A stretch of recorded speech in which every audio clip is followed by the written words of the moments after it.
lettering on paper. So we're going to go over different types of lettering. I'll teach you guys how to draw bubble letters. I'll teach you some lettering theory, and then how to put everything into practice. But first of all, a little bit about me. Again, my name is Lilian. I've been in ColorVision for 3 years, and I do lettering for fun. You can also check out some of my other books over there. So, this is some lettering that I do. You can see that it says I-V-I-N-A-Y. I-V? Yes.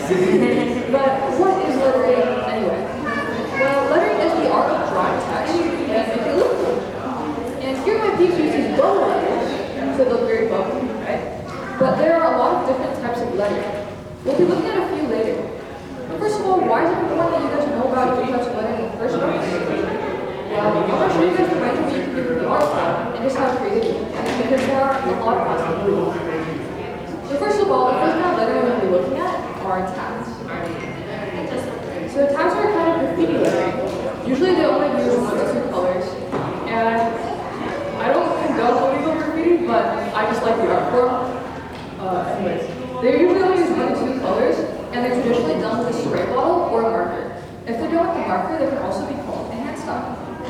Next we have bubble letters. So bubble letters, they're more open, and they have outlines around each letter. You might notice that each letter here has a similar style as if they were in the same font. So I want you to pay attention to the letter E here. Try to notice how it looks. So here's another example of bubble letters. You notice how even though this looks similar to the last one, they both look pretty bubbly.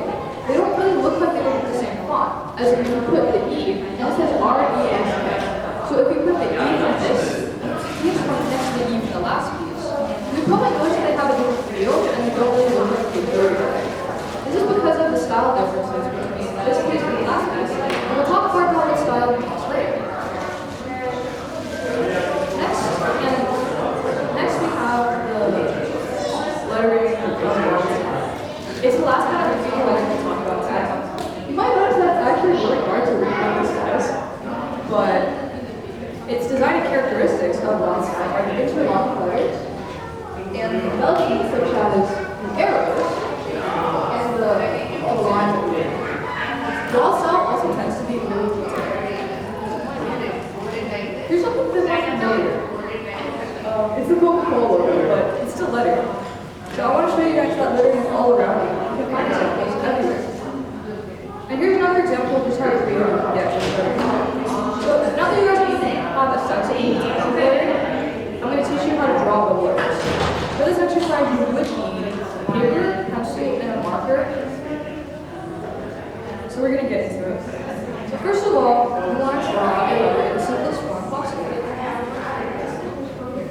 So it's a little hard to see, but it says A.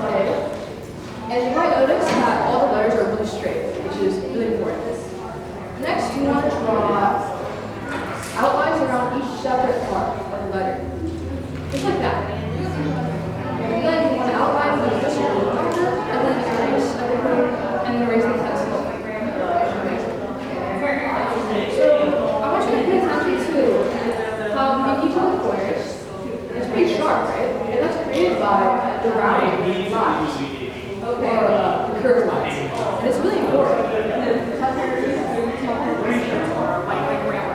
So my message is that if you nail the inside of the rounded, you can get a certain effect. The sharp edges are what you get that inflated effect. And keep in mind that this isn't wrong or bad, but it's just not what we're looking for in this scenario. Oh, okay. So now that you guys have a sense of what it's actually like to draw lettering, we're going to talk about some lettering theory. So first of all, try to keep the letter, the style of each letter simple, like you're trying to do the whole thing in the same font. Why is this important anyway?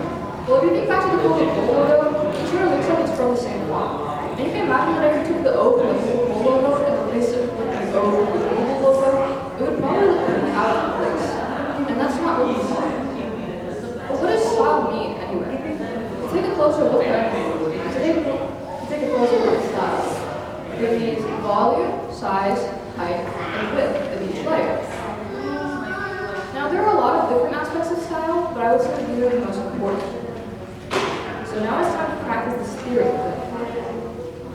So this is the first example, and it's a common balanced.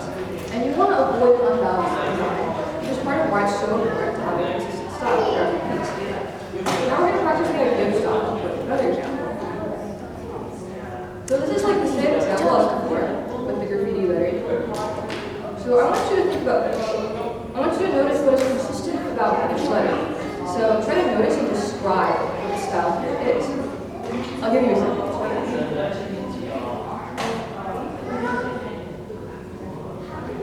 Okay, so here's what I think. I think the style is blocky with rounded edges with kind of a fluid shape. You can notice that in the A here. It's blocky as edges and a little bit of layers that makes it look kind of fluid. And you can see that pattern throughout basically every single line, which is what makes all the cohesive. I also noticed that lines were used as holes inside of the letters, and that letters are sectioned in halves. There's a top half and a bottom half, and they're about the same height.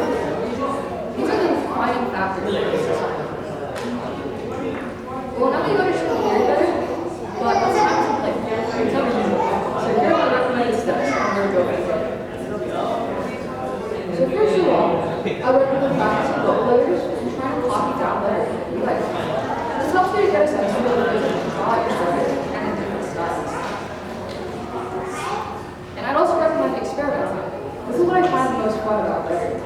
Once you understand it, break them. And at that point,